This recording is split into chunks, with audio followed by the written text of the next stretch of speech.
L'obstacle à l'investissement, aujourd'hui, c'est les investisseurs. Ça, tout le monde s'en rend compte. Enfin, en donnant au mot investisseur le sens anglo-saxon. Hein. Je ne parle pas des collectivités locales qui investissent. C'est le plus grand investisseur des collectivités locales. C'est-à-dire ceux qui créent de l'outil de production, qui créent des institutions de services publics. Et qui investissent comment? En empruntant, puisqu'ils n'ont pas le droit de créer de monnaie. Auprès d'investisseurs, au sens anglo-saxon, c'est des gens qui prêtent des sous. Bon. Ou qui achètent des actions. Qui achètent des obligations ou des actions. Maintenant, il y a quand même une conscience passive, de même qu'une conscience passive de la souffrance au travail, sur laquelle on peut s'appuyer pour dire, enfin, ce qui vous libérera de cette souffrance, c'est que vous vous libériez du marché du travail par un salaire à vie. De même, la conscience massive que les investisseurs n'investissent pas, que la BNP, on a sauvé la BNP en lui empruntant, parce qu'on ne peut pas créer de monnaie pour la sauver, donc en lui empruntant, pour pouvoir lui prêter à 1%, maintenant, ben, elle vient réclamer le remboursement de son prêt, à 4% pour la France, à 8% pour la Grèce. Comme la Grèce ne peut pas payer, on lui réemprunte à nouveau 500 milliards pour solvabiliser la Grèce pour qu'elle puisse payer les 8%. Bon.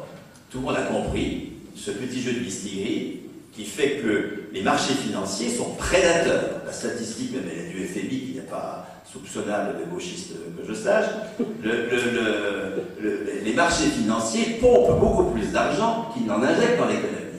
Donc nous avons de prétendus investisseurs qui sont en réalité des prédateurs. Si nous voulons investir, il faut se débarrasser des investisseurs. Si nous voulons travailler, il faut se débarrasser des employeurs. Étant entendu, employeur, ça ne veut pas dire animateur d'un collectif de travail. Je connais même beaucoup de petites TPE, comme on dit. S'ils n'étaient pas employeurs, ils seraient plutôt plus contents. Eux, ce qui les intéresse, c'est de créer un produit, ou je ne sais pas quoi, d'être expert comptable, je ne sais pas quoi. Et le fait qu'ils aient la responsabilité, justement, de vie et de mort sur leurs salariés au travail, c'est un truc qui leur pèse beaucoup plus qu'autre chose. On pourrait les en libérer, en les libérant de cette fonction d'employeur. Donc, on peut avoir beaucoup d'alliés dans cette bagarre contre l'existence d'un marché du travail. Sur les investisseurs, un investisseur, il n'apporte rien, contrairement à ce que nous croyons. Parce que le problème, c'est que, et tout ça peut déboucher sur le Front National, hein, vous avez une conscience jusqu'à l'écœurement de la nocivité, de la toxicité des marchés, comme on dit, mais on a l'impression qu'on ne peut pas faire autrement.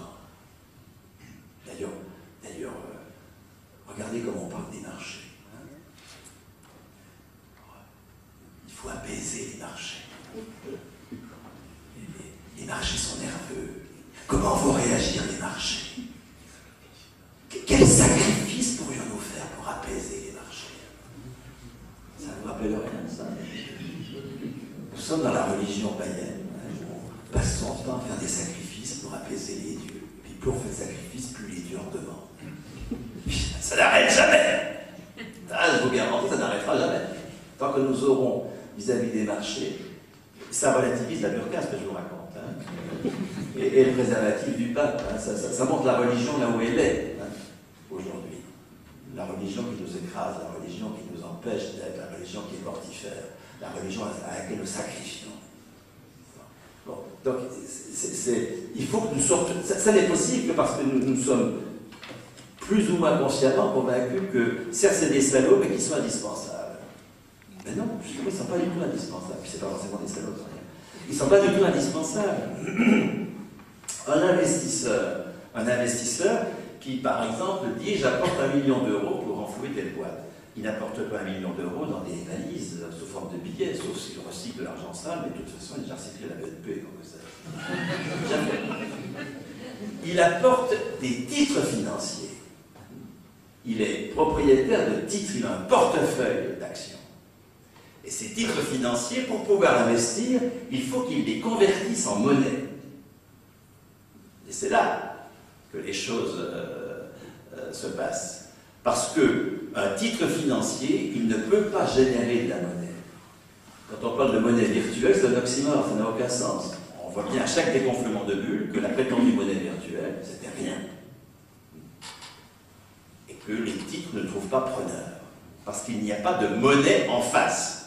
Pour que les titres puissent être vendus, et il faut bien encore une fois que l'investisseur convertisse ces titres en monnaie, il faut que cette monnaie préexiste. Et qu'est-ce que c'est que la monnaie qui préexiste? C'est l'évaluation du produit de notre travail en train de se faire. Qu'est-ce que va faire un investisseur? Il va utiliser un droit de propriété lucratif. Un titre, c'est un droit de propriété.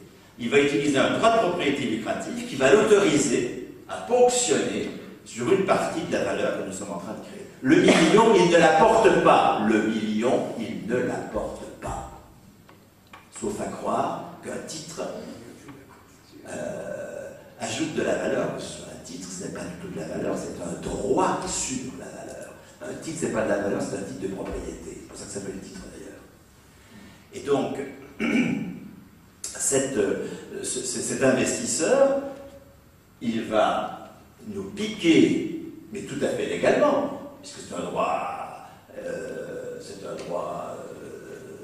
fondamental, le droit de propriété lucrative. Il va nous piquer au titre de ces titres, de ces foutus titres, une partie de ce que nous sommes en train de créer, et puis il va ajouter à la casquette actionnaire la casquette employeur, et puis il va décider de ce que va être notre travail. Il va décider qui travaillera, qui ne travaillera pas. C'est-à-dire qu'il nous vole et il nous aliène en même temps. C'est ça l'investisseur. C'est un parasite absolu.